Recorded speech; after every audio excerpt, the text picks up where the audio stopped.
Hola, mi nombre es Antonio Fernández Jiménez y voy a comenzar con la presentación de mi comunicación titulada ¿El liderazgo repercute en la inclusión de la diversidad sexual y de género del estudiantado en las aulas de educación secundaria?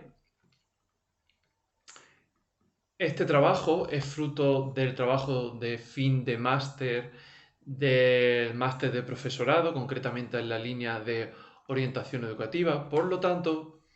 cabía abordar desde la orientación educativa cómo se realizan los procesos educativos, pero dirigidos hacia un enfoque más orientado hacia lo que es la formación de las personas y olvidando un poco lo que es la visión más mercantilista y neoliberal de la educación. Por lo tanto, intentando buscar cómo se podría mejorar esa formación para los seres humanos que busca una convivencia con el espacio en común y que tiene que abordar la diversidad que ocurre en la sociedad y en la escuela. Hay que atender a la diversidad para conseguir una convivencia escolar y social y hay que atender a todo el tipo de diversidad, no solo la cultural o una diversidad funcional, sino también a la diversidad que conlleva las identidades sexuales y de género no normativas. Ante esta realidad que nos encontramos en la escuela, pues cabe preguntarse si el profesorado está formado para atender a esta diversidad sexual y de género. Y lo que nos dice la literatura es que hay una carencia de esta diversidad dentro de la formación inicial docente, así como tampoco se encuentra dentro de las propuestas educativas de centro. Así, cabe preguntarse si desde los equipos directivos se pueden tomar medidas que puedan abordar esta inclusión de la diversidad sexual y de género, puesto que no se está abordando desde la formación inicial del profesorado. Si se puede abordar desde el liderazgo, tendría que ser a través de un modelo de liderazgo transformacional, en el que se entiende que los líderes tienen que motivar y tienen que fomentar en el profesorado que colaboren entre ellos para comprometerse con los objetivos de la institución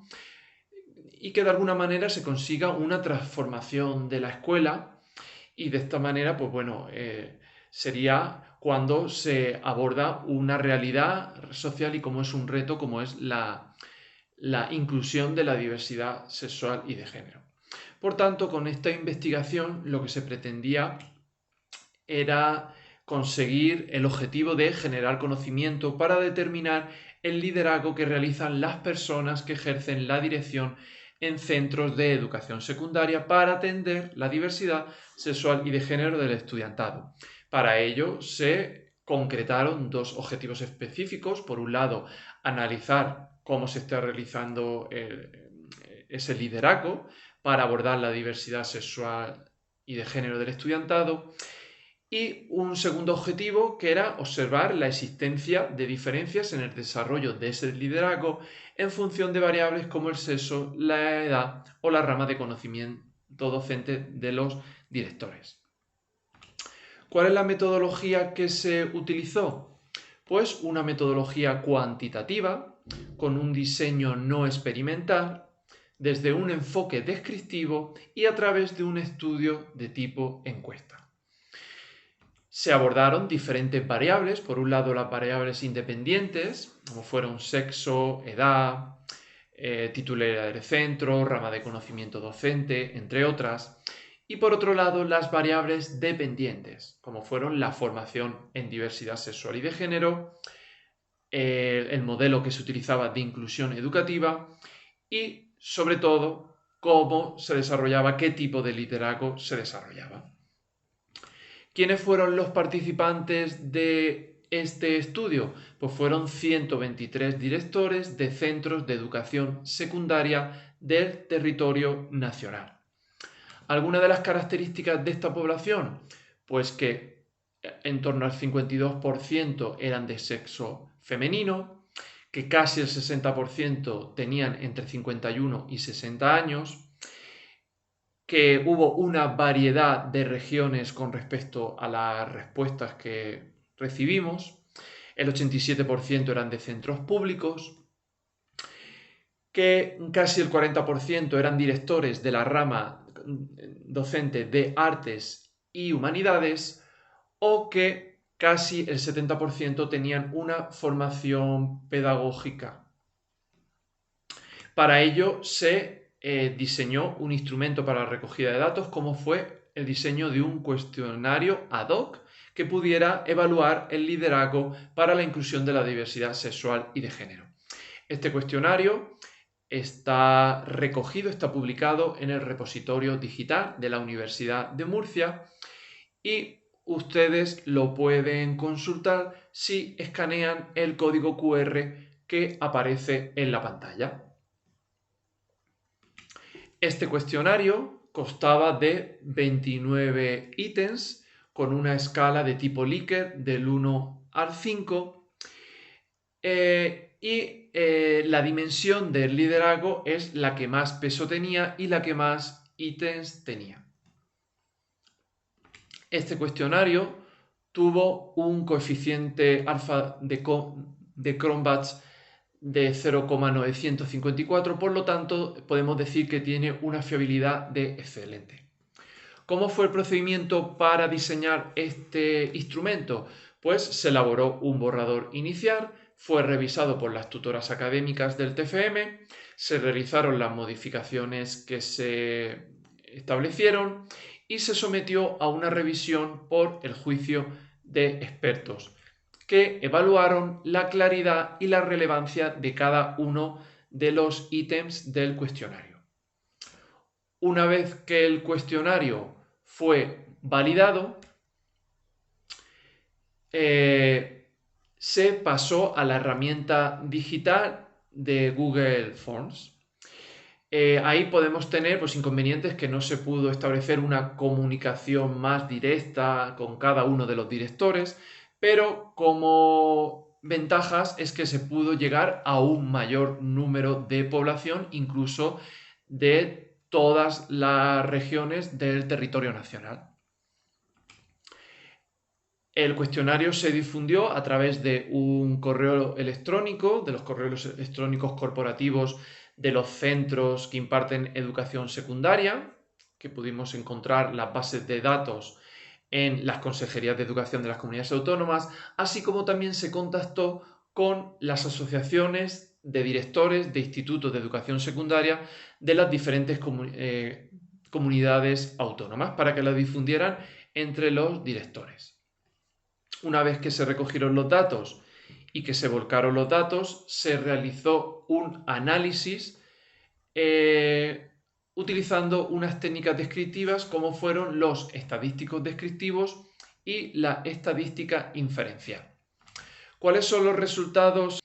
Pues en torno al objetivo número 1, pues bueno, sale que en torno a más del 70% establece que la formación en diversidad sexual y de género es útil para poder realizar esa inclusión, pero en torno a la dimensión liderazgo, que es la que verdaderamente a nosotros nos importa, pues podemos destacar cómo en torno a más del 56% de los directores evalúan las necesidades existentes en su centro para la inclusión de la diversidad sexual y de género, y por otro lado, que en torno al 65% de los directores nunca o casi nunca proponen encuentros con profesores de otros centros para abordar la diversidad sexual y de género, o casi nunca, en torno al 34%, mantienen una comunicación fluida con las familias para abordar medidas que aborden esta diversidad. Con respecto a la inclusión educativa, pues en torno al más del 60%, casi siempre utilizan un modelo colaborativo con asociaciones, con el servicio de orientación para abordar la diversidad sexual y de género. Si ahora nos vamos al objetivo número 2, en función del sexo, pues encontramos diferencias estadísticamente significativas en el sexo femenino, y es como las mujeres evalúan más las necesidades existentes en el centro para la inclusión de esta diversidad, o promueven tutorías que incluyan actividades para abordar esta diversidad. Si nos vamos con la edad, pues nos encontramos como los directores que tienen de 41 a 51 años animan en mayor medida que los de menores de 30 al profesorado a desarrollar acciones de innovación educativa en el centro. Con respecto a la rama de conocimiento docente, pues podemos encontrar como, por ejemplo, los directores de la rama de ciencias sociales y jurídicas aplican estrategias de motivación del profesorado para que incluya la diversidad sexual y de género en las aulas en mayor medida que los directores de ramas como las de ciencias experimentales.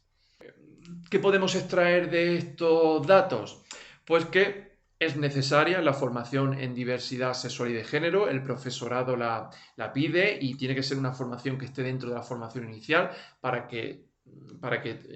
sea idónea o esté relacionada, o sea, acorde a la competencia profesional docente. También destaca cómo ese casi 60% de los directores evalúan las necesidades del centro para incluir esta diversidad, lo cual está en relación con ese modelo de liderazgo transformacional que motiva, que va a fomentar en el profesorado que trabaje para abordar esta inclusión, pero también podemos destacar cómo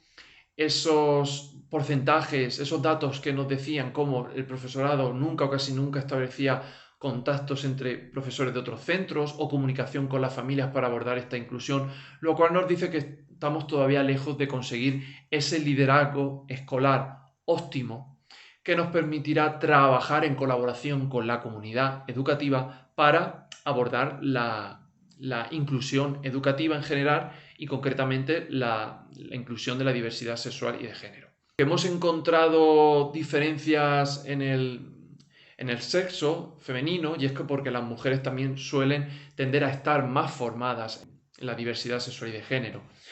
Y también hemos encontrado diferencias conforme a la edad, pero lo que nos dice el liderazgo transformacional es que no depende de la edad de que se realicen esas labores de liderazgo, sino que sean directores con carisma, con creatividad, con ética, para poder motivar al profesorado a abordar todas esas cuestiones de inclusión de diversidad sexual y de género. Y también como hemos encontrado que los directores de la rama de conocimiento de ciencias sociales o de artes y humanidades son más susceptibles a abordar estas cuestiones porque también están relacionados con que en algún programa piloto dentro de formación inicial se haya incluido este tipo de temática dentro de los planes de estudio. ¿Cuáles son las conclusiones que podemos sacar? Pues que es necesaria formación en diversidad sexual y de género, liderazgo, formación en liderazgo transformacional, que sea un compromiso, un trabajo colaborativo de todo el profesorado con los directores, con la comunidad educativa y que aunque hayamos encontrado diferencias en algunas de las variables, al fin y al cabo todos son directores de centros educativos que forman a los ciudadanos del mañana y que tendrán que abordar las disciplinas con una convergencia y una interacción entre ellas, porque todas al fin y al cabo forman parte de la sociedad y tendrán que abordar realidades sociales como es la diversidad sexual y de género. Algunas de las limitaciones que hayamos podido encontrar en este estudio, pues el número de participantes, que no hay estudios sobre liderazgo y diversidad sexual y de género y la poca legislación educativa sobre diversidad sexual y de género. La perspectiva de futuro que puede tener, pues este estudio, pues visibilizar esta temática entre los directores, fomentar ese modelo de liderazgo transformacional y fomentar en la administración educativa que desarrolle este modelo de liderazgo transformacional en el que